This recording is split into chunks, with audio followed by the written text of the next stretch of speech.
Hello, hello, Bonsoir à toutes et à tous. et bienvenue dans cette masterclass, donc bien sûr dédiée au transgénérationnel comme d'habitude. Et ce soir, on va aller explorer donc l'hypersensibilité, les troubles autistiques, les HPI, l'hyperactivité au travers du transgénérationnel. Est-ce qu'on va voir les hyper fatigués? Parce que je me sens claqué aujourd'hui. Non, on va pas voir les hyper fatigués, non. En tout cas, voilà, donc on va aller explorer donc ces quatre espaces qui sont en fait en fait, ce que je voulais dire par rapport à ça, c'est on est dans des comportements qui ne sont pas adaptés à la norme. Donc forcément, on a toujours l'impression d'être à l'extérieur de la norme. On a l'impression peut-être de ne pas être compris. Et donc c'est pour ça que j'ai appelé en fait des comportements atypiques, parce que finalement, c'est pas qu'on a un comportement qui est pas bien, c'est juste un comportement qui va être différent. On va avoir une manière d'être, une manière de faire, une manière de relationner qui va être différente de ce qui est attendu par la norme, attendu par la société. Donc c'est pour ça que c'est un sujet qui est hyper intéressant parce que les personnes qui peuvent souffrir, on va dire en guillemets, parce que ça va être une souffrance dans la vie quotidienne tant qu'on n'a pas réussi finalement à l'intégrer, bah, les personnes en fait qui vivent l'hypersensibilité, les troubles autistiques, tout ce qui est hyperactivité, bah, va se demander en fait comment je peux évoluer dans ce monde et qu'est-ce qui fait finalement que je suis différent des autres et pourquoi je suis pas comme dans la norme. Et ça m'a fait rire quand j'ai écrit en fait les histoires de comportements atypiques, parce que quand on s'est rencontrés avec Mathieu, donc on s'est rencontrés sur un site de rencontre. Et moi, je m'étais dit, Atypique.com. je m'étais dit, je ne réponds que aux hommes en fait qui ont écrit pas mal de choses en fait sur leur profil, qui disent qui ils sont, etc. Parce que ben oui, ça prend du temps de faire ça. Donc il y a plein d'hommes en fait qui ne prennent pas le temps de bien remplir, etc. Donc je m'étais dit, je ne réponds que à des hommes qui remplissent bien. Et Et Sweetie m'envoie un message.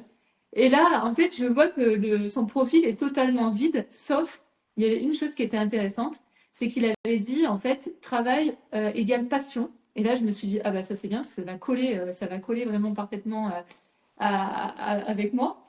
Et ensuite, il y avait le côté où tu avais marqué que tu recherchais de l'atypique, ou je sais plus exactement comment c'est marqué. Ouais, quelqu'un d'atypique. Mais il n'y avait que ça. En fait, dans son profil, il y avait juste marqué métier, passion et recherche atypique. Voilà, il y avait juste marqué ça. Et normalement, j'aurais pas dû répondre à ce message-là. Et au final, j'ai répondu et voilà. Et tu as de l'atypique en plus. Tous les jours. Tous les jours, tu as de Tous l'atypique. les jours. Je vous promets, tous les jours. Tous les jours. Ah oui, il y a Monsieur Peluche en fait qui est avec nous ce soir. Bon, il est fatigué lui aussi. Donc voilà, donc en tout cas, c'est juste pour vous dire qu'effectivement, quand on est dans un de ces types de profils, on va être atypique et donc on va souvent se sentir à l'écart des autres, on va pas se sentir comme la norme. Et c'est ce qui fait en fait qu'on peut mal vivre en fait cette situation-là, alors qu'en réalité, c'est aussi une richesse une fois qu'on a pu ben, comprendre, savoir comment on fonctionne, etc. Parce que je pense que c'est vraiment un apprentissage de soi pour comprendre qui l'on est, accepter qui l'on est et comment utiliser finalement ces talents qui sont à l'intérieur de nous, qui sont particuliers mais qui sont quand même des talents. Donc voilà, donc on va commencer donc par l'hypersensibilité. Ah oui, non, et avant ça, tiens à rappeler que pour les personnes qui ont envie, elles peuvent s'inscrire au programme Se libérer des blocages du transgénérationnel. Donc c'est un programme avec 6 étapes qui permettent de mieux comprendre pourquoi on en est là. Donc par exemple, si vous avez un profil d'hypersensible et que vous avez envie de changer ça et que vous sentez que c'est lié à votre transgénérationnel, eh bien c'est quelque chose que vous pouvez travailler dans le programme. Vous choisissez le soin que vous avez envie de faire en particulier. Et ce programme, en fait, vous pouvez vraiment le faire sur toutes les problématiques que vous avez, que ce soit amour, argent, professionnel, etc. Donc, Atelier Zen. Oui, c'est ça, il anime l'Atelier Zen. Voilà, et donc je ne sais pas si tu l'as mis sur le côté, mais en tout cas sur le côté, si vous êtes sur un ordinateur ou en dessous, si vous êtes sur un téléphone, il y a donc la possibilité de vous inscrire au programme Se libérer des blocages du transgénérationnel, qui est à moins 50%. Voilà. Du coup, je pensais à un truc, c'est Lynn, elle dit merci pour le choix du sujet. Ben, moi, j'aimerais vous proposer si vous avez des idées de sujets, bah, vous pouvez nous écrire. Alors, dans le WhatsApp de la formation pro, je peux te dire qu'elles ont plein d'idées. Ah, J'ai mon planning qui est rempli jusqu'à la fin de l'année. Bah, oubliez ce que je viens de dire. Alors, vous pouvez le mettre. Non, je plaisante. Ah non, j'ai oublié de prendre ma tasse. Ouais. Donc voilà, donc tu vas la chercher avant que je démarre? Ouais, vas-y. D'accord, donc on De toute regarde. façon, regarde, Peluche, il va me remplacer. Donc, si vous voulez noter en fait les sujets que vous avez envie que je traite le lundi soir, en sachant qu'il y a déjà une liste assez complète qui a été proposée par les femmes de la formation pro. Euh, Alors, Christian, j'aurais une chose à dire sur la norme, mais je garde ça pour un peu plus tard. Ok, tu peux le dire maintenant, hein. Muriel, je suis hypersensible et aujourd'hui j'ai fait le soin prédestiné. Ah, super. Et comment tu te sens maintenant par rapport à ça? Qu'est-ce que tu as... Qu'est-ce qui a été le déclencheur pour faire le soin prédestiné? Donc le soin prédestiné, il est dans le programme Se libérer des blocages du transgénérationnel. Alors il n'y a pas d'idée de sujet. Bon, Ok. ok. Alors on y va. Alors la première chose que je voulais donc évoquer avec vous, c'est l'hypersensibilité.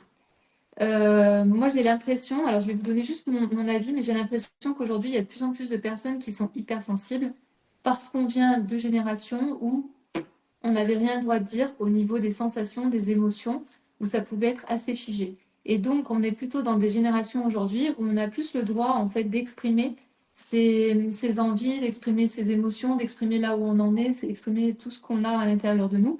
C'est plus autorisé aujourd'hui.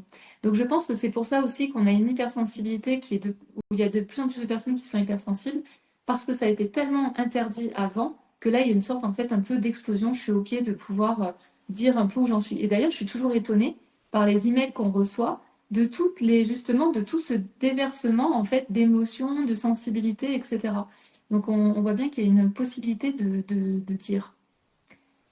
Ah, Muriel a dit, j'ai pensé que mon hypersensibilité était due à ce qu'on m'interdisait de faire. Oui, c'est possible. L'hypersensibilité, c'est aussi quand on est dans des familles où il peut y avoir de la violence, on peut devenir hypersensible. On te disait toujours de te taire. Ouais, ok. Mais tu vas voir, ça revient en fait dans nos différents profils. Donc l'hypersensibilité, en fait, c'est un petit peu, il faut imaginer que c'est un petit peu comme si c'était notre système nerveux qui avait des antennes avec ce qui s'est passé avant, mais aussi ce qui se passe autour de nous. Donc la personne qui va être hypersensible, en fait, elle va avoir une intensité de perception. Donc elle va avoir plus d'émotions que la moyenne.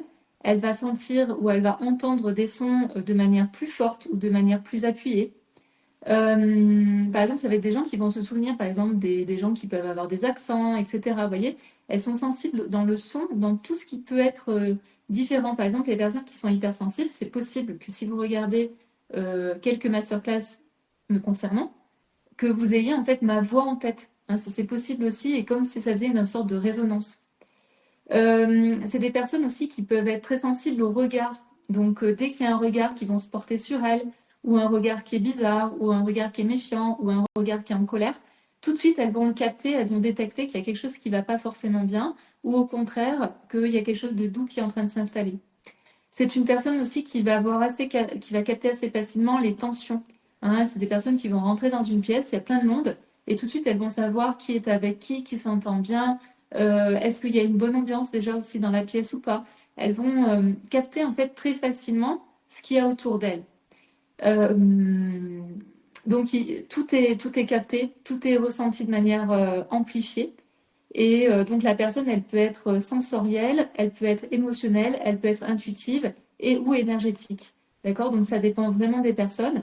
Par exemple, les personnes qui ont des capacités, par exemple au niveau du magnétisme, c'est des personnes qui vont avoir une hypersensibilité au niveau, par exemple, énergétique. Vibratoirement, elles vont sentir tout de suite en fait si ça vibre bien ou si ça vibre bizarre. Euh, donc voilà. Donc ça, c'est les hypersensibles. Pour moi, l'hypersensibilité, c'est quelque chose en fait qu'on peut quand même assez bien modérer, d'accord? Moi, je pense que je fais à la base un peu partie des hypersensibles. Et quand j'ai compris mon fonctionnement, quand j'ai compris ce qui pouvait me toucher et qui pouvait résonner très fort en moi, j'ai appris en fait à venir poser des limites et à pouvoir entendre en fait que ce que j'ai à entendre en fait et à un bon niveau. Et par contre, si je suis dans un endroit où je suis en sécurité, alors là, je peux déployer en fait mon hypersensibilité et au contraire d'être hyper dans la réceptivité, dans la vibration, dans tout ça, bah, ça va être super bien. Euh, aussi intuitive, hein, ça veut dire intuitive dans ce qui va se passer. Ça peut être aussi des rêves, hein. Quand on est hypersensible, on peut faire des rêves de ce qui va se passer. On peut avoir des informations pour certaines personnes, etc. Donc c'est aussi, ça peut faire peur parce qu'après, c'est qu'est-ce que je fais de cette information? Est-ce que je la prends pour vraie? Est-ce que je vais en parler à l'autre, etc. Donc ça, c'est aussi, ça fait partie de l'hypersensibilité. C'est pour ça que c'est intéressant d'apprendre à se connaître sur ce point-là, parce que plus on se connaît et plus on sait ce qui est OK de recevoir de manière de puissance 10 000 ou qu'est-ce qui n'est pas OK en fait de recevoir de manière puissance 10 000. Toi, tu es hypersensible aussi. Ok. Oui, bah oui, bah oui. Donc, dans le, qu'est-ce qu'on va, quelle est la symbolique en fait transgénérationnelle? Donc, l'hypersensibilité, si vous êtes hypersensible, je ne sais pas s'il y en a certaines parmi vous, je pense que oui. Si vous êtes hypersensible, vous pouvez me dire hein, si vous êtes hypersensible, si vous avez l'impression de vous reconnaître dans ce que je viens de décrire. Euh, donc, l'hypersensibilité, on peut, au niveau du transgénérationnel, se dire que c'est un mécanisme d'alerte qui a été évité, d'accord? Donc, c'est par exemple, vous êtes dans un système où, au contraire, on a tout le temps dénigré, on a tout le temps ignoré, en fait, certains signaux. Et vous, en fait, vous allez les ressentir puissance 10 000, parce que vous avez le droit de les ressentir. Comme je disais, avant, on n'avait pas le droit de ressentir les émotions. C'est pas qu'elles n'étaient pas présentes, hein, c'est pas qu'ils vivaient pas des choses difficiles, mais c'est juste qu'ils n'avaient pas le droit de les exprimer, qu'ils n'avaient pas le droit d'en parler. Donc vous, ce qui est possible, c'est que vous fassiez un effet donc opposé, où avant on n'avait pas le droit d'en parler, et aujourd'hui, ben, vous ressentez tout ce qui n'a pas pu être dit au-dessus. Donc par exemple, les violences, les secrets, les tristesses, les hontes, la culpabilité, tout ça, ben, vous pouvez le ressentir plus fort. C'est celui, bien sûr, qui va être le capteur émotionnel du clan, l'hypersensible. Des hypersensibles, on n'en a pas, donc on n'en a pas 15 par fratrie, hein, on n'en a pas 15 par chaque génération. En général, on n'en a que un ou deux. Et en fait, c'est un petit peu, c'est comme s'ils étaient les antennes de ceux qui savent en fait capter l'émotionnel et qui sont autorisés à capter l'émotionnel. Par exemple, moi, je me souviens, il y avait un garçon, en fait, qui était un peu hypersensible comme ça. Et ben, il était accepté comme ça par la famille, où on disait, ah mais oui, mais il est sensible, il est artiste, il est tout ça. Mais en fait, c'était une véritable hypersensibilité où il pouvait capter des informations que les autres de son clan ne pouvaient pas capter. Donc ça aussi, la difficulté de l'hypersensible, c'est qu'il va être tout seul, hein, en général, dans sa génération, il va être un peu tout seul, un peu isolé dans cette sensibilité-là et ne pas pouvoir en parler. Et souvent, en plus, il est vraiment montré du doigt, hein, et encore plus pour un gars, pour un petit garçon. D'accord? Une petite fille, elle est hypersensible, c'est pas grave. Mais un garçon, on se dit, oulala, c'est un peu une mauviette, etc. Alors qu'en réalité, c'est quelqu'un qui a une sensibilité et qui pourra l'utiliser ensuite dans, quand il sera adulte, en fait, hein. C'est une ressource en réalité. Euh, donc, en tout cas, l'hypersensible, ça va être un petit peu celui qui ressent avant tout le monde dans le clan. D'accord? Donc, c'est lui qui va sentir, par exemple, aussi quand il va avoir des décès. Par exemple, c'est quelqu'un qui va avoir les informations sur les accidents, etc. Donc, c'est ce que je vous disais après. C'est qu'est-ce que je fais de tout ça? Est-ce que je le donne? Est-ce que je le garde pour moi? Etc. Je me souviens une fois, euh, en fait, j'étais en coloc avec la copine en fait, de mon frère. Et j'ai vu des trucs, en fait, il y a des choses qui m'ont frappée, qui m'ont choquée. Et j'avais dit à ma mère, j'avais dit, je ne sais pas quoi faire de ça, parce que j'ai l'impression que ma coloc, donc la copine de mon frère, était en train de le tromper. Mais j'avais aucune preuve matérielle, j'avais rien comme info. J'avais juste des sensations, comme si j'avais capté des flashs comme ça. Et je me souviens, j'avais dit à ma mère, j'avais dit, mais qu'est-ce que je dis? Est-ce que je le dis à mon frère ou est-ce que je ne le dis pas à mon frère? Parce que j'en avais aucune info, enfin, j'avais aucune info. Et au final, il s'est avéré que oui, effectivement, il se passait quelque chose avec ce garçon-là, en fait. Euh, Et aussi, donc, ce qui peut se passer avec les personnes qui sont hypersensibles, c'est que vous êtes juste donc en transmission avec des personnes donc, qui ont peut-être anesthésié. Donc, par exemple, des garçons, des hommes qui n'avaient pas le droit de pleurer, des femmes qui étaient violentées, qui n'ont rien dit, etc. Et bien, vous, c'est un petit peu comme si vous étiez le prolongement en fait de ces personnes qui n'ont pas pu ressentir. Bien, vous ressentez en 10 fois plus fort. Ça, c'est vraiment ça qu'il faut se retenir dans l'hypersensibilité. C'est un petit peu un opposé, d'accord? On vit un petit peu un opposé. Donc, qu'est-ce qu'on va chercher dans l'arbre si vous êtes dans l'hypersensibilité? C'est on va aller chercher, bien sûr, des personnes qui n'ont pas pu exprimer leurs émotions, qui n'ont pas pu vivre pleinement leurs émotions.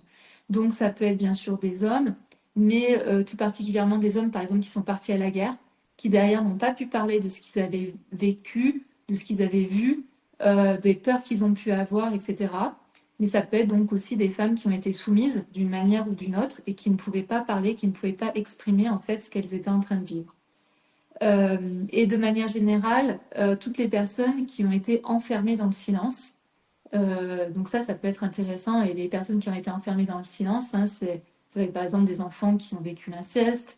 Ça peut être des personnes qui mentalement n'avaient pas toute leur tête et qui ont été mis en asile et voilà, ils ont été réduits au silence. Ça peut être vraiment d'exemples comme ça. Bien sûr, après, ce qu'on va retrouver dans l'hypersensibilité, c'est tous les traumas de la famille qui ont été dits ou plutôt pas dits, d'accord, ou qui ont été étouffés. Donc, dans les traumas qu'on va retrouver bien sûr le plus souvent, dans l'hypersensibilité, ça va être des traumas dans la famille, dans le clan, autour des deuils qui n'ont pas été faits. Donc, les deuils qui n'ont pas été faits, hein, c'est la perte de quelqu'un trop jeune. Ça peut être aussi des fausses couches qui ont été cachées. Et l'hypersensible, en fait, il va sentir qu'il y a quelque chose qui ne va pas. Hein, parce que l'hypersensible aussi, c'est celui qui sent qu'il y a de l'incohérence. Hein, il y a des choses qui ne vont pas. C'est je sens quelque chose et on me dit autre chose. Et donc, ça ne marche pas. Donc voilà, donc les traumatismes, hein, donc on va aller voir les deuils, les fausses couches cachées, les incestes, les abus et certains types de secrets peuvent être propres à une famille. Il y a des secrets qui sont des secrets pour des familles et des secrets qui ne sont pas des secrets pour une famille. Il y a des événements qui vont rester cachés pour certaines familles et des événements qui ne vont pas du tout être cachés dans certaines familles. Ça va vraiment dépendre du clan. Bien sûr, allez observer, par exemple, s'il y a des personnes dans votre clan qui ont été en hyperadaptation. Donc, ça veut dire qu'elles ont tout intériorisé. Elles acceptaient tout et elles disaient rien, mais elles n'en pensaient pas moins. D'accord? Donc, essayez d'aller voir si dans votre famille, vous vous souvenez par exemple de quelqu'un où vous disiez, mais elle était toujours souriante, il pouvait se passer n'importe quoi, tout allait bien, etc. On pouvait la dénigrer, elle souriait. C'est vrai, il y a des gens comme Il y ça. a il y a des gens qui sont hyper, c'est des hyper adaptés. Hein. Donc, ils n'arrivent pas à exprimer réellement qui ils sont. Ils collent au terrain, quoi. Ouais, ils collent au terrain. Et donc, on peut aussi avoir ce genre de choses. Donc, l'hypersensible, c'est vraiment l'expression de tout ce qui a été tu, les silences qu'il y a eu au-dessus. C'est-à-dire que si vous êtes hypersensible, c'est possible qu'il y ait des secrets, qu'il y ait des émotions, et qu'il y ait beaucoup d'émotions même qui soient coincées dans votre arbre. Voilà ce que je peux vous dire. Donc, la question que vous pouvez vous poser, c'est qui dans ma lignée n'a pas eu le droit de ressentir, qui a dû s'anesthésier? Et je peux vous dire que dans les générations au-dessus de nous, il y en a beaucoup. Beaucoup, beaucoup, beaucoup.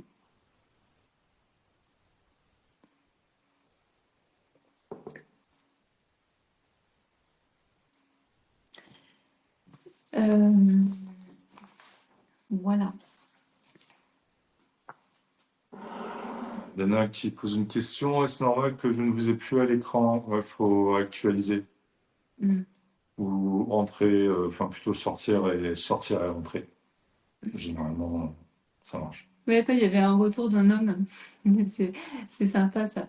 C'est exactement ça. Remonte un petit peu. Donc, Dylan qui dit arrête de pleurer. Comment il va faire plus tard? Ben, je me débrouille. Je n'ai pas eu le mode d'emploi de ce monde bizarre, mais je m'adapte.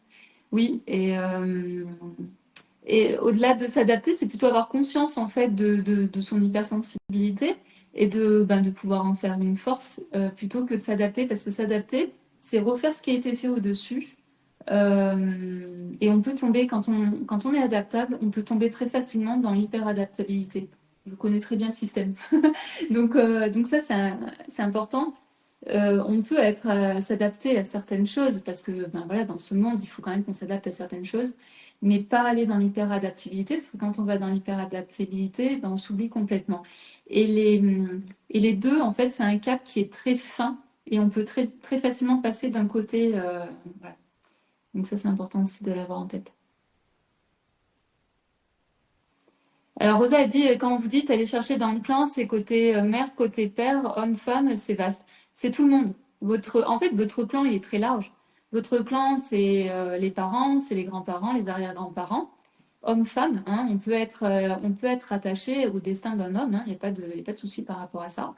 Et après, on peut aussi aller chercher les grands-oncles, les grandes-tantes, euh, certains grands cousins, hein, on peut vraiment, les frères et sœurs aussi hein, de nos parents, les frères et sœurs de nos grands-parents, etc. Donc, on peut vraiment aller très loin et on peut même aller chercher en fait à l'extérieur. Donc après, il va y avoir les marins, parraines, les marraines, les marraines, parrains. Je vais faire mélanger les deux. Les marraines, les parrains. Les voisins, s'il s'est passé des choses importantes avec les voisins, ça peut être vraiment avec plein de... par exemple, souvent, ce qu'on va trouver en fait avec la guerre, ça va être le soldat qui a tué un autre soldat.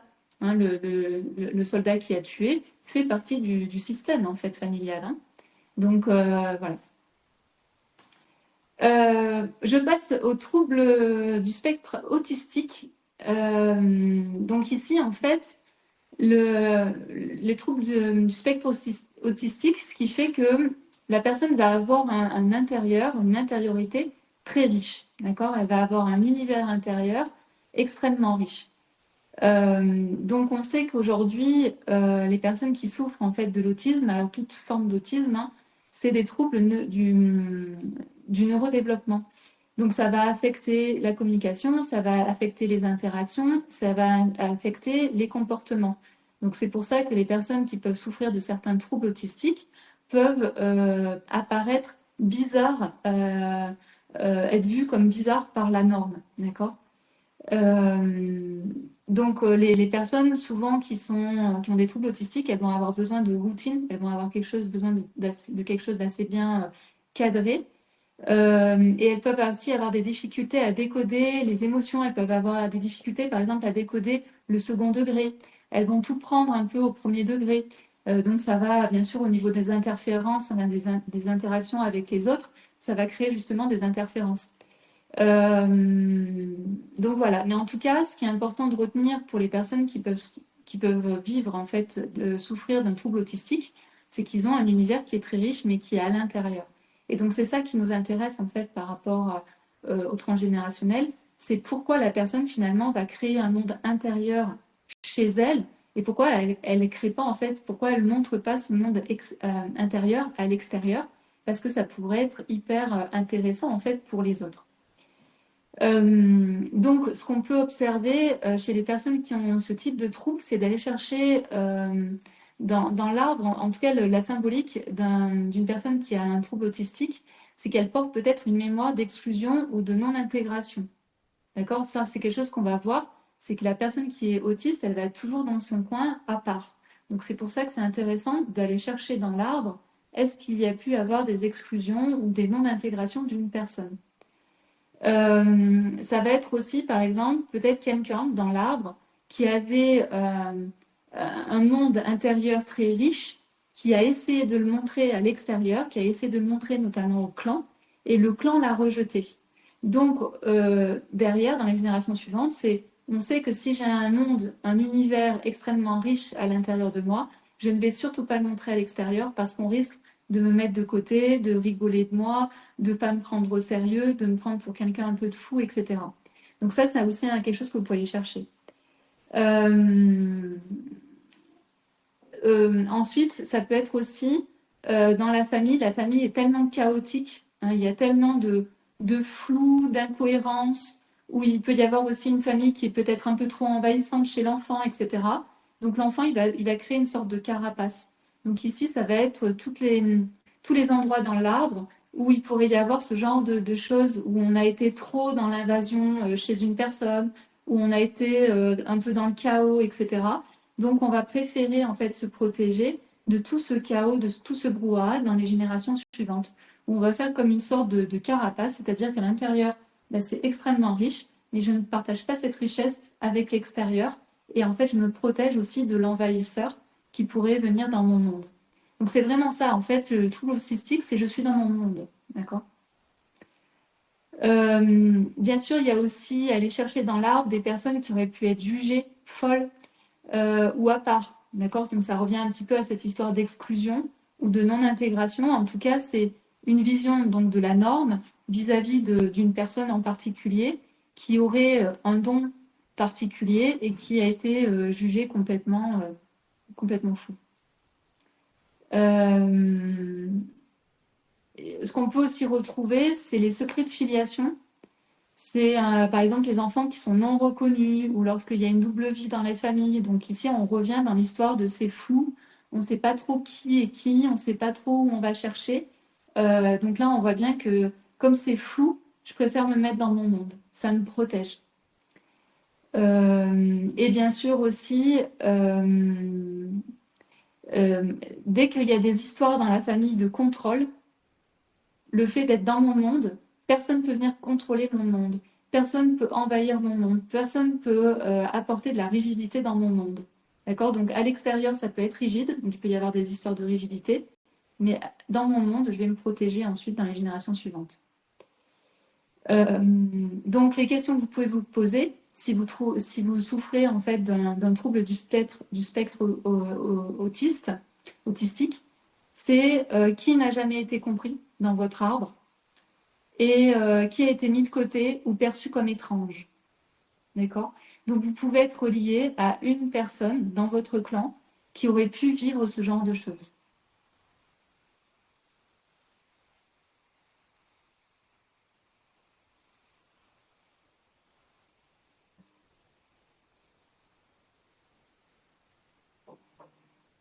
Je ne sais pas s'il y a des questions. Ouais, il y a Audrey qui demande, y a-t-il un lien avec les faiseuses d'anges? Par rapport à ce que je viens de dire. Ouais, ça, je vois pas. Ben, les faiseuses d'anges, effectivement, elles peuvent peut-être être mises à part par rapport à ce qu'elles faisaient, mais elles étaient comprises dans ce qu'on faisait. Donc ici, dans le trouble autistique, c'est aussi aller chercher quand même des personnes qui ont été mises à part par rapport à leur originalité ou par rapport à leur handicap. Hein, à l'époque, les enfants qui étaient handicapés mentaux ou handicapés physiques, ils étaient vraiment mis de côté. Des fois, on les gardait dans les maisons, mais ils sortaient jamais parce que c'était une honte. Hein. Ou alors, on allait les mettre à l'asile. Donc, bien sûr, ça pouvait créer de la culpabilité, mais au moins, c'était des enfants qui n'étaient pas vus la dernière fois. Et pourtant, c'est pas vieux. Hein. C'est une dame qui était justement en masterclass et en fait, elle nous expliquait qu'elle avait une grande sœur qui a été mise à l'asile et elle n'était pas au courant. Et elle a été mise au courant très, très, très, très tard. Donc, elle s'est crue toujours fille unique, alors qu'en réalité, il y avait une aînée. Donc, et ça, ben, je ne sais pas quel âge elle avait, mais elle avait 40, 50 ans. Donc voilà. Donc, c'est plutôt quelqu'un qui a été exclu parce que il n'était pas compris, parce qu'il avait quelque chose de particulier.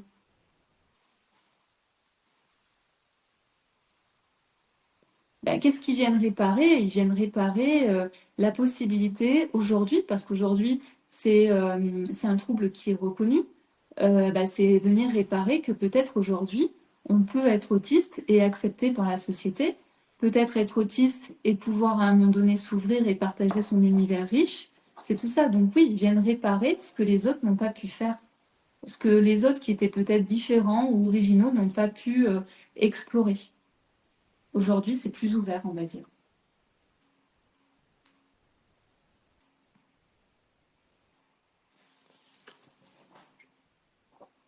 Question de Rosa, Oui.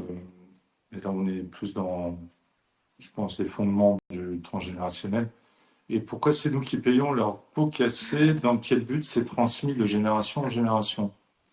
Ouais, donc là on est sur les On est sur les fondamentaux. fondamentaux Alors, du transgénérationnel. pourquoi c'est nous qui payons leurs pots cassés? Alors déjà, tu ne payes pas tous les pots cassés de toute la lignée. Hein. Tu récupères que certains fardeaux, certains fois, en fonction de ton prénom, de ta date de naissance et de ta place dans la fratrie. Donc déjà, en fait, on ne récupère pas tous les fardeaux, on ne récupère pas tous les pots cassés, comme tu dis. Et ensuite, pourquoi c'est transmis? En fait, c'est pour à un moment donné qu'il y ait une personne qui puisse mettre fin à ça. C'est-à-dire que le deuil qui a été, par exemple, impossible à faire, puisse en fait être fait. Donc souvent, nous, on va être chargé de venir reconnaître finalement l'enfant dont le deuil n'a pas pu être fait. Nous, comme on est 2 générations plus tard, le deuil il peut être fait plus facilement et donc on peut reconnaître cet enfant, on peut reconnaître la mort et donc on peut permettre en fait au clan de faire le deuil de cet enfant qui est parti peut-être un peu trop tôt et deuil qui n'a pas pu être fait à l'époque.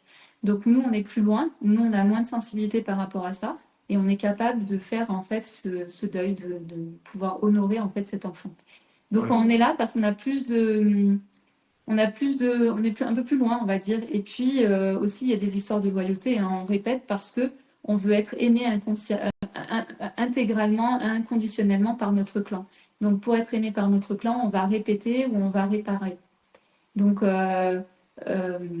c'est comme ça. Et ce qui fait que la plupart des choix que l'on fait dans la vie, ce sont des choix souvent pour remplacer, répéter, être en loyauté avec notre clan. Et c'est pour ça qu'on a toujours cette impression d'être à côté de la plaque, de ne pas être vraiment dans notre vie, de pouvoir vivre vraiment notre espace. Parce qu'on est en train de réparer. Donc là, par exemple, avec la personne qui pourrait avoir un trouble autistique, eh bien oui, elle est sûrement en train de réparer quelque chose que quelqu'un n'a pas pu vivre pleinement. Aujourd'hui, on est autorisé en quelque sorte à vivre en fait ce trouble autistique.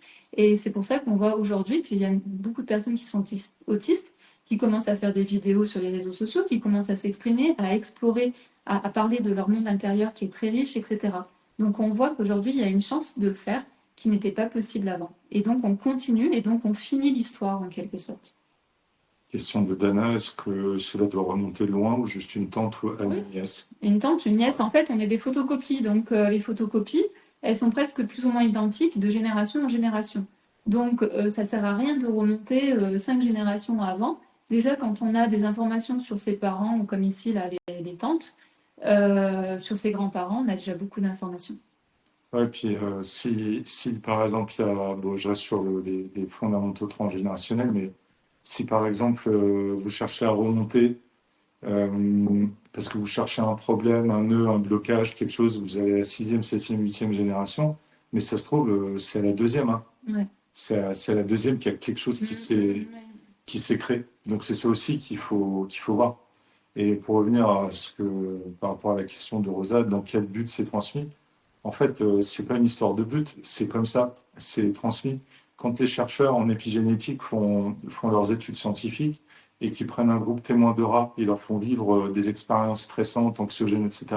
Et un autre groupe qui est aux petits oignons, installé comme peluche là, tranquillement, et ben ils notent quoi? Ils notent qu'ils ont un niveau de stress déjà, eux, très élevé, et que leurs descendants, alors qu'ils sont dans un environnement très neutre, ils ont ce gène du stress qui est beaucoup plus prononcé, beaucoup plus exacerbé.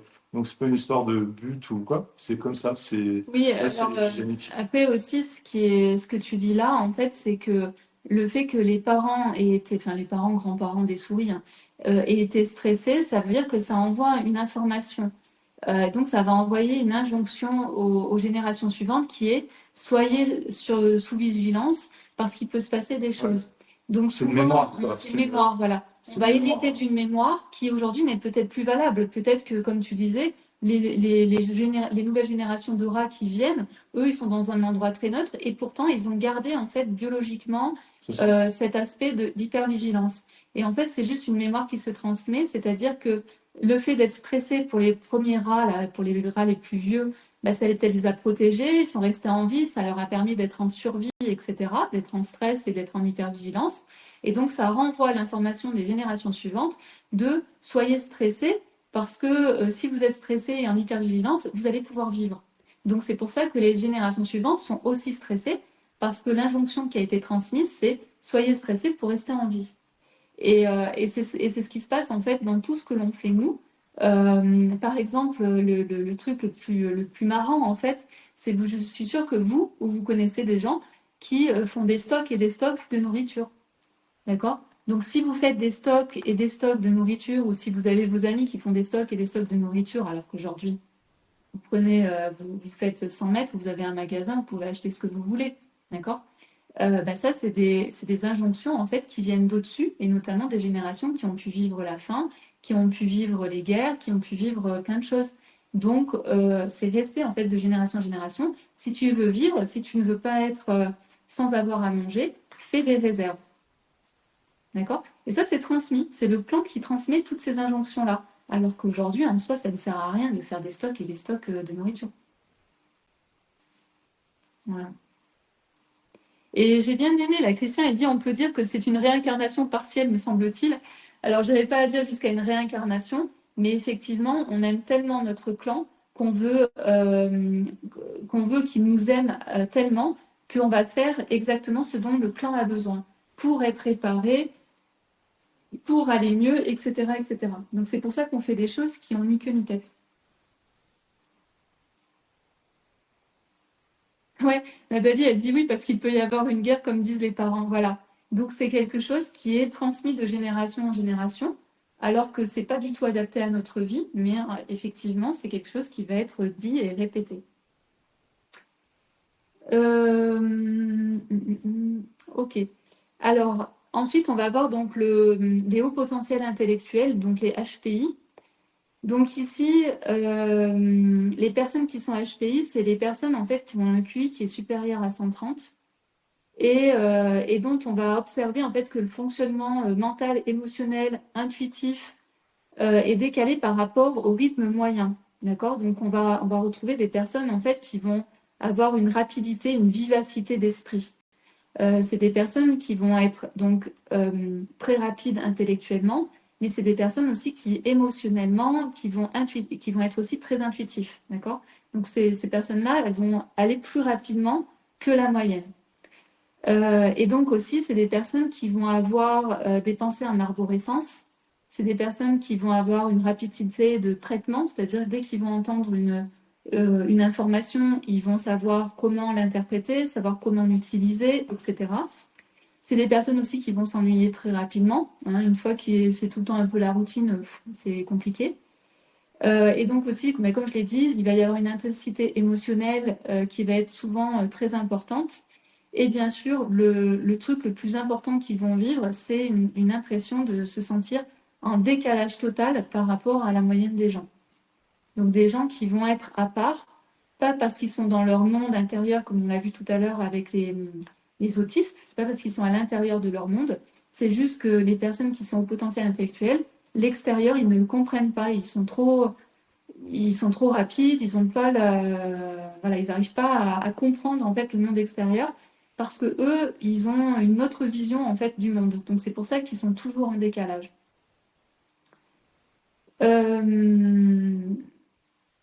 Donc ici en fait on va aller chercher notamment dans le clan des personnes en fait qui auraient pu être humiliées par rapport à leur intelligence. C'est-à-dire peut-être pas assez intelligents, hein, ou qui avaient une problématique de réflexion. Donc eux, ils viennent réparer avec leur intelligence. Ou alors, ça peut être des personnes qui ont été empêchées de réussir à l'école. Et ça, on le voit souvent, par exemple, des femmes qui n'ont pas pu aller à l'école. Donc derrière, ben, elles ne savaient peut-être pas lire, ou derrière, elles ne savaient peut-être pas compter. Donc c'est pas qu'elles n'étaient pas intelligentes, mais c'est qu'elles n'avaient pas l'instruction pour.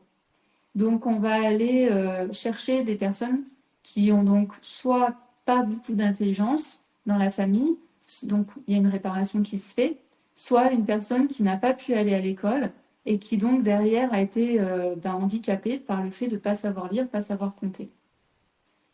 À l'inverse, ça peut être aussi des personnes qui ont été vues comme trop brillantes, c'est-à-dire un peu à part, qui réfléchissaient bizarre, qui comprenaient tout, etc., et qui ont pu être mises à part. T'en as parlé tout à l'heure, où en fait en entreprise aujourd'hui, il y a tellement des personnes en fait qui veulent prendre le pouvoir que quand il y a des personnes qui sont un peu plus intelligentes que la normale, qui comprennent vite, etc., bah, ces personnes-là, ces managers en fait qui veulent le pouvoir, vont casser ces gens-là. Donc c'est pour ça que je pensais à des personnes qui sont trop brillantes et qui ont été finalement isolées ou cassées à cause de ça. Ou par exemple, oui, qui vont pas être compris parce que ils s'ennuient rapidement, parce que ils ont une vie qui va être décalée. Hein. C'est des personnes qui vont être à part. On en a parlé parce que j'ai regardé une étude qui a été faite l'année dernière à Harvard sur le management en entreprise, en général le management. Et ils expliquaient que les gens que les managers, en fait, dans les entreprises, donc souvent déjà ce phénomène, j'ai plus je crois que ils appellent ça le DPS. Je sais ce que tu m'as dit. Ouais, ouais. En fait, c'est sabotage par le haut, c'est-à-dire que le sabotage vient de l'échelle supérieure de la hiérarchie. En gros, c'est le manager qui vient aller tacler son meilleur élément. Mais il ne va pas le tacler pour une histoire d'argent. Donc les histoires d'argent, c'était 3% d'après l'étude. Mais tout le reste, c'était le pouvoir. Et aussi de protéger sa place. Parce que qui dit quelqu'un de très bon qui arrive, qui sort du lot, il va peut-être prendre la place du manager, quoi. Donc il y a beaucoup ce genre de phénomène, quoi. Et pour qu'Harvard fasse une étude, c'est que C'est qu'il y a des petits soucis. c'est quand même. Alors si, en fait, parce qu'Aurore, il dit, ils n'ont pas les codes. Si, les HPI, ils ont les codes de la société. C'est plutôt les autistes qui n'ont pas les codes de la société. Les HPI, ils ont tout à fait les codes de la société. C'est juste que quand ils entendent les discussions, on en parle souvent avec Mathieu, c'est par exemple quand on était jeune, par exemple. Ouais, mais on est plus jeune. Quand on était jeune, par exemple, on pouvait être avec des amis, les gens rigolaient et nous, on ne comprenait pas pourquoi les gens rigolaient. En fait, on avait une sorte de décalage ou d'ennui, en fait, où ça parlait toujours de la même chose, où il n'y avait pas de... Voilà, et donc en fait, c'est une sorte d'ennui de manière générale où la discussion ne va pas nous intéresser. Et donc, on comprend tout à fait la discussion, on comprend les codes de ce qu'on doit faire, etc. Bon, en fait, Mais c'est juste qu'on s'ennuie et qu'est-ce que je fais là? Qu'est-ce que je fais là? Ouais. Voilà. Qu'est-ce que je fais là? Et donc, c'est ça qui est important, c'est de comprendre ça, c'est que les HPI, en fait, on rentre dans les cases, mais en fait, on sait rentrer dans les cases. C'est ça qui est important, c'est que on peut travailler en entreprise, on peut rentrer dans les cases, c'est pas agréable. mais c'est pas agréable. Ouais. En fait, les personnes qui ne connaissent pas les cases, c'est les autistes. Les autistes n'arrivent pas à comprendre comment le monde fonctionne, à comprendre le second degré, etc. Les HPI comprennent tout.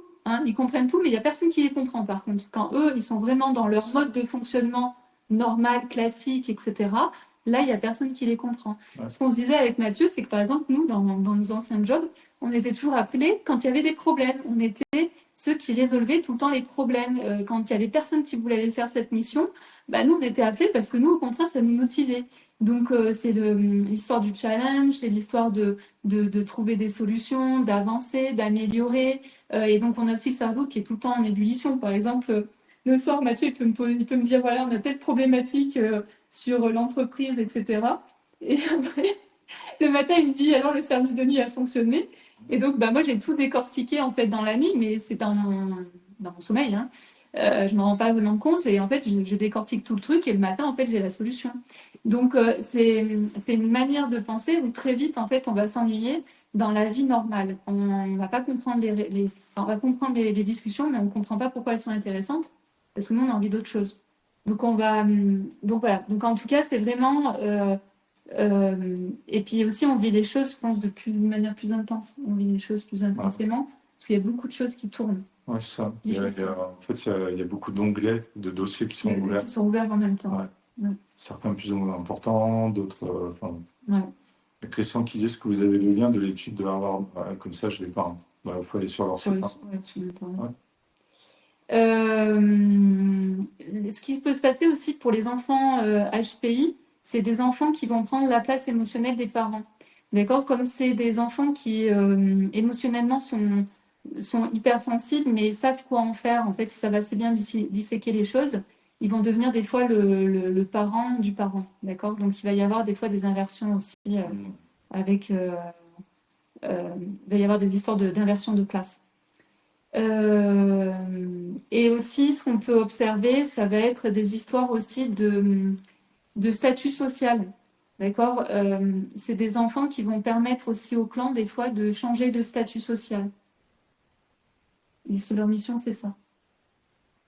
Donc, par exemple, s'il y a un milieu social où on ne savait pas lire, pas écrire, etc., l'enfant, il est là pour permettre, en fait, le changement du statut social. Oui, c'est ça, le cerveau, il suranalyse, il trie, il range rapidement. C'est pour ça que je parlais de la pensée en arborescence. Et par exemple, moi, dans le transgénérationnel, c'est quelque chose qui est très important parce qu'en fait, on n'est que dans de l'arborescence. Donc, si vous êtes HPI, le transgénérationnel, ça va être très facile pour vous parce que l'arborescence, c'est très facile. Hein, vous voyez les choses, vous savez qui est rattaché à qui, c'est très facile. Donc ça, c'est pour la formation pro, si vous êtes HPI, c'est très facile le transgénérationnel. Juste, Martine, et d'auto-sabotage pour être comme tout le monde Oui. Franchement, Oui, alors ça, en fait, c'est vrai que c'est une histoire aussi de quand on ne se connaît pas. Et quand on n'a pas fait un travail sur soi, effectivement, on peut arriver à s'en saboter. Enfin, on peut arriver à se saboter.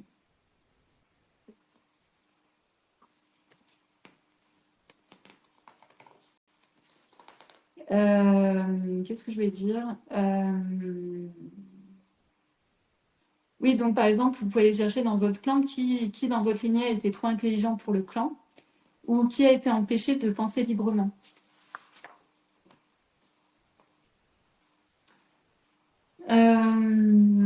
Alors, on va faire ici l'hyperactivité. Donc ça, c'est quelque chose qu'on entend très souvent maintenant avec les enfants qui ont des troubles donc, du déficit de l'attention, avec ou sans hyperactivité. On en entend de plus en plus parler. Je pense que c'est surtout parce qu'ils sont de plus en plus décelés. En fait, on comprend de mieux en mieux pourquoi un enfant peut avoir un problème d'attention, un problème de comportement, etc. Donc, ce trouble, en fait, il va venir donc, toucher forcément l'attention de la personne. Elle ne va pas pouvoir réussir à se concentrer assez longtemps sur un sujet. La personne peut avoir des mal à réguler son impulsivité. Et puis, elle va avoir une difficulté à gérer donc, son énergie, son mouvement. C'est des personnes qui souvent ont une rapidité de pensée, mais ils ne savent pas canaliser en fait leurs pensées, d'accord? Donc ça peut partir dans tous les sens. De base aussi, on peut observer des personnes qui peuvent bouger un peu dans tous les sens, qui peuvent avoir plein de mouvements, etc. C'est pour ça qu'on le voit très souvent chez les enfants, parce que les enfants, ils sont encore libres de leurs mouvements. Et donc, on va voir plus souvent et assez rapidement un enfant qui est très explosif par rapport à un enfant qui est plus calme, plus tranquille. Bien sûr, des difficultés à se concentrer longtemps. Et puis, c'est des personnes aussi qui vont pas du tout aimer la routine, qui vont s'ennuyer aussi très rapidement. Et c'est des enfants aussi qui peuvent avoir des comportements qui peuvent être déroutants pour les adultes, d'accord? Ils vont réagir d'une certaine manière à laquelle on ne s'attend pas. Donc ici encore, c'est juste le système, c'est le système nerveux qui fonctionne différemment de ce qui est attendu par la norme. Et donc forcément, on est un peu perturbé par ces personnes qui ont peut-être du mal à se concentrer, qui vont être explosives, qui vont bouger beaucoup. Et en même temps, où ça fuse, où il y a plein d'idées, c'est vif. Hein, il y a quelque chose de très vif en fait hein, dans la pensée. Donc ici, on peut aller voir donc des personnes qui ont été contraintes dans l'inaction, d'accord? Donc d'aller chercher dans l'arbre, est-ce qu'il y a des personnes qui ont été contraintes dans l'inaction? Donc soit par exemple des femmes qui devaient rester à la maison, qui n'avaient pas le droit de sortir, des personnes par exemple qui auraient pu être à la guerre, enfermées, en prison, ou alors aussi des personnes dans la famille qui auraient pu faire des délits et qui ont été mis en prison. Donc aller chercher en fait toutes les personnes qui auraient pu être dans l'inaction, en tout cas à un moment donné, qui ont été enfermées. Et là, ici, j'ai parlé de prison, mais ça peut être aussi de prison dans le corps. Hein. Ça peut être des personnes qui ont pu être paralysées dans leur corps, mais ça peut être aussi des personnes qui ont été enfermées dans la manière de s'exprimer. D'accord? Donc ça, il peut y en avoir beaucoup. Mais en tout cas, c'est des gens voilà, qui ont été comme ça un petit peu, que ce soit au niveau de la parole, que ce soit au niveau du corps ou au niveau de l'espace. Ça peut être aussi des mémoires de survie. Donc, comme ils sont toujours en train de bouger, d'avoir une pensée rapide, etc., on peut se dire, est-ce que la personne, dans les générations précédentes, est-ce qu'il n'y a pas quelqu'un qui a vécu une fuite, un exil, un danger en particulier, et notamment un danger imminent? En tout cas, c'est d'aller chercher des endroits où il y aurait des personnes qui, pour vivre, ont été obligées de mettre le boost, qui ont été obligées de se mettre en mouvement pour, pour, euh, pour ne pas subir quelque chose. Je pense notamment aux familles de militaires. Je pense que les familles de militaires, ça peut arriver souvent. dans les militaires, en fait, si on est immobile et tout d'un coup il faut fuir, ou il faut attaquer, ou il faut faire quelque chose, en fait, pour pouvoir vivre. Ouais, l'armée, c'est beaucoup d'attente. Ouais, beaucoup d'attentes, Beaucoup d'attente. mais à un moment donné, En général. il faut y aller aussi. Oui, oui. Oui, mais c'est ça, ça passe par d'énormes phases d'immobilité. Ouais. Ça peut être aussi d'aller chercher dans le clan, par exemple, des hommes. C'est plus facilement trouvable des hommes, mais ça peut être aussi des femmes qui étaient immobiles au niveau émotionnel. C'est-à-dire des gens qui n'arrivaient pas à exprimer leurs émotions. Et donc, l'enfant, lui, la génération suivante, hein, il va exploser, il va dire, etc. Et aussi, ça peut être, par exemple, un père qui peut être très taiseux. Et en fait, l'enfant, il va bouger dans tous les sens pour qu'à un moment donné, le père, il sorte de sa grotte et qu'il parle. Et qui, même si c'est pour gronder l'enfant. Ça aussi, ça c'est une des configurations d'une de mes amies où en fait, l'hyperactivité, ça peut être aussi lié à un décès. D'accord? Donc l'enfant, il a besoin de vivre pour deux. Donc il fait 2 fois plus de bruit, il fait 2 fois plus de mouvements. En tout cas, il faut qu'il occupe en fait l'espace du mort. D'accord? Donc il faut qu'il vive pour deux. Donc quand il y a des décès, hein, donc par exemple l'enfant qui a un trouble d'hyperactivité, juste avant lui, il y a un enfant qui est décédé et puis on a donné à l'enfant vivant le prénom de l'enfant mort. L'enfant, vous êtes sûr en fait qu'il va être en hyperactivité parce qu'il va vivre pour deux. Donc, il va être dans tous les sens et ça va courir partout.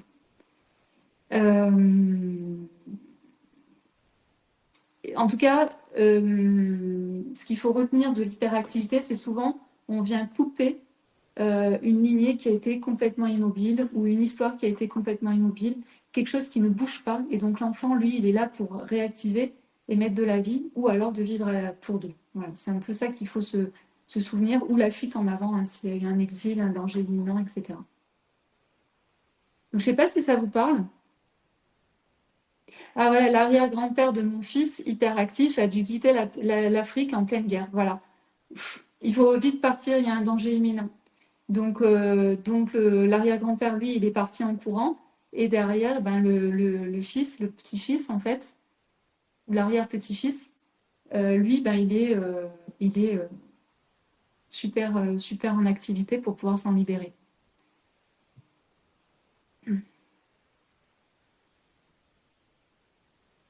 Je sais pas ce que tu veux dire, Lydia. Si c'est un gisant, même date d'anniversaire. Je comprends pas, là. Juste la phrase comme ça, je peux pas comprendre.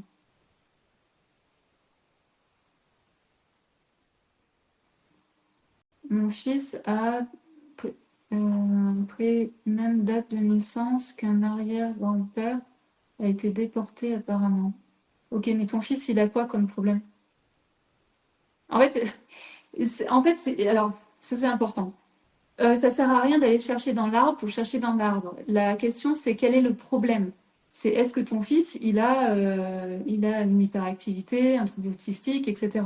C'est, on part de quel niveau? En fait, c'est toujours la problématique. On ne part pas, regarder l'arbre, ah, il s'est passé ça, machin, mais si ça ne nous concerne pas. En fait, la plupart du temps, les histoires de nos arrière-grands-parents, etc., ne nous concernent pas. On ne porte pas les fardeaux de tout le monde et de toute la lignée. Ouais, c'est pour ça que toi, par exemple, quand tu fais le rapport transgénérationnel, ben, tu vas cibler les problématiques. En même Oui. temps, tu mets en lumière les, on va dire, tu mets les fardeaux, les cadeaux, Ouais, les talents, et tu réponds à une problématique. ouais, ou à des problématiques. Ou à des problématiques.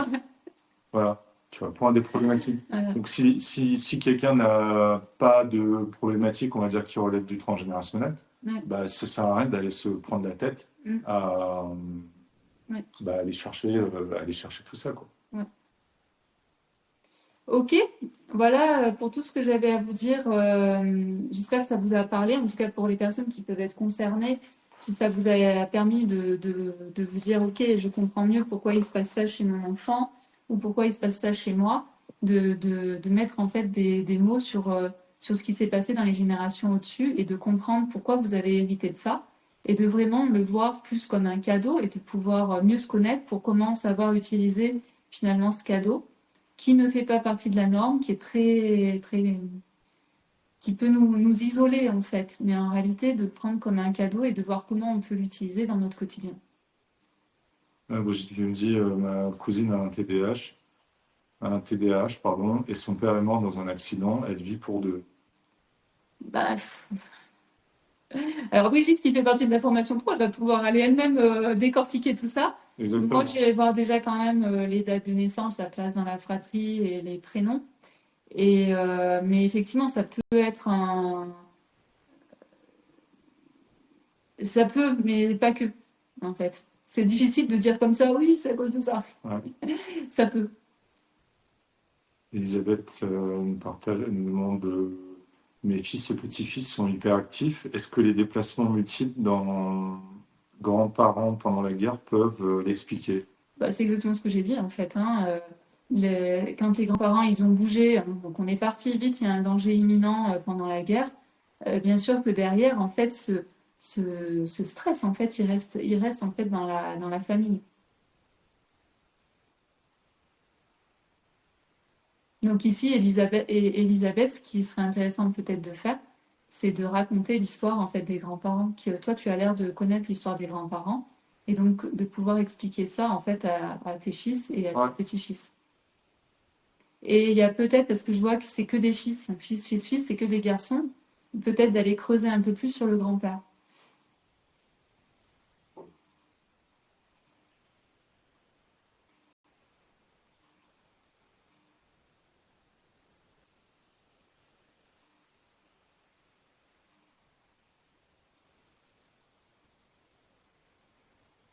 Monique, quelle est la solution pour aider un enfant TDAH? Ben, en fait, comprenez que je ne peux pas faire une consultation d'une heure en une phrase. Ici, en fait, le TDAH, existe-t-il des solutions? En fait la chose qui est importante à dire, c'est que ici, on parle de troubles de comportement qui peuvent être pris en charge par des psys, etc. Nous, dans le transgénérationnel, on donne juste des pistes de compréhension, d'accord? Ça, c'est important, je le répète toujours en formation pro. On ne peut pas dire en France qu'on va guérir un trouble grâce au transgénérationnel, ou on ne va pas guérir d'une maladie grâce au transgénérationnel. C'est quelque chose qui est interdit d'être dit en France. On ne peut pas dire ce genre de choses. Donc la seule chose que moi je peux dire, c'est que grâce au transgénérationnel, on peut avoir des pistes de compréhension, une meilleure compréhension en fait de ce qui se joue, de pourquoi l'enfant est hyperactif, pourquoi l'enfant a un trouble autistique, etc. Et effectivement, derrière, c'est ce que j'ai dit à Elisabeth, ce qui peut être intéressant, c'est de pouvoir raconter l'histoire pour que l'enfant entende en fait, et qu'il entende que la guerre aujourd'hui c'est fini, et qu'il n'a plus besoin de courir dans tous les sens, et qu'il n'a plus besoin de réfléchir vite, etc. Parce qu'en fait, tout ça, c'est fini. Et c'est ça qui est important de faire, c'est-à-dire qu'à un moment donné, il faut faire des actes symboliques pour libérer en fait cet espace-là. C'est-à-dire que ce qui s'est passé au niveau des grands-parents, arrière-grands-parents, quand ils ont vécu la guerre et que vite il fallait partir parce qu'on était en danger de mort, aujourd'hui, ça n'existe plus. Donc, c'est de permettre en fait aux enfants, aux petits-enfants, de comprendre qu'ils ne sont plus concernés par ça et qu'on peut couper en fait cet endroit-là et qu'ils n'ont pas besoin d'être loyaux et qu'ils n'ont pas besoin de répondre à cette injonction de vite, il faut pouvoir courir à n'importe quel moment. Voilà. Donc les solutions, en fait, très souvent, c'est de raconter déjà l'histoire des grands-parents, arrière-grands-parents, et derrière de pouvoir faire un acte symbolique de libération et de guérison.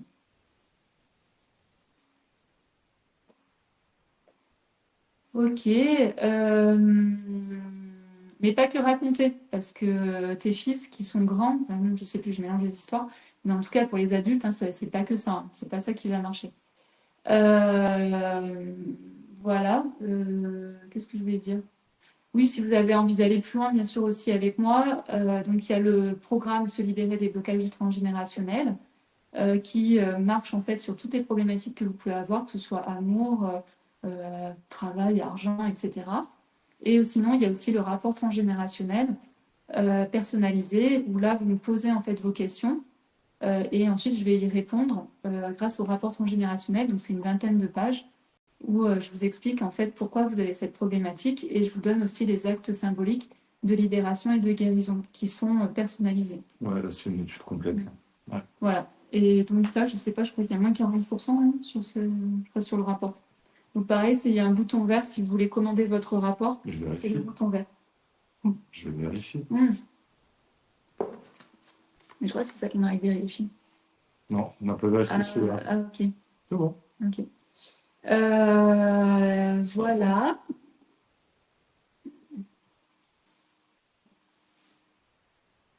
Alors Julie a dit, peut-on couper les liens transgénérationnels sans savoir vraiment le problème de base? Oui, c'est possible, mais après, on ne coupe pas n'importe comment. Voilà. Ok, ben, merci d'avoir été là. Je suis en train de se laver, il se prépare pour aller dormir. Pour aller dormir. On vous souhaite une bonne soirée, puis merci d'avoir été là. Je crois que vous étiez encore plus de 600 ou 650 personnes à être inscrites. Donc, merci pour votre présence tous les lundis. On espère que vous apprenez plein de choses et que vous comprenez de mieux en mieux votre arbre et puis de comprendre aussi qui vous êtes par la même occasion. À très bientôt. À bientôt, bonne soirée, merci d'avoir été là.